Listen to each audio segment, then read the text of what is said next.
দাঁড়া তুই এখানে, ওই দে ছোট বেবিকে বল এখানে এখানে, ওটা তুই জল, ওই দে বল কি কেন ক্রাইং করছো?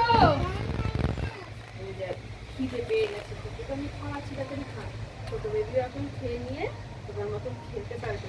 তারপরে আবার আমরা দীঘাতে যাব, ক্র্যাব দেখবো, ক্র্যাব দেখে সুইমিং করব এই ইয়েতে দীঘাতে বিচে। আজকেও তুমি বিচে দৌড়াবা, বাথ করবা, ফিশ ধরবা। তুমি ট্রলারে যাবা? ওই যে একদিন ওই ফিশারম্যান গুলো ওই মাছ সমুদ্রে গেছিল ফিশ ধরতে, হঠাৎ একটা হোয়েল অ্যাটাক করেছে। হোয়েলটা অ্যাটাক করে ও কি করেছে বলতো, বোটের ওপর উঠে পড়েছে।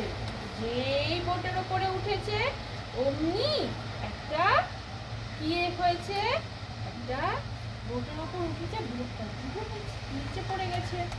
তারপর ফিশারম্যান গুলোর তো অনেক ইসে থাকে, সেগুলো দিয়ে কি করেছে বলো তো, সেগুলো দিয়ে ওরা সুইমিং করে এইদিকে এসছে।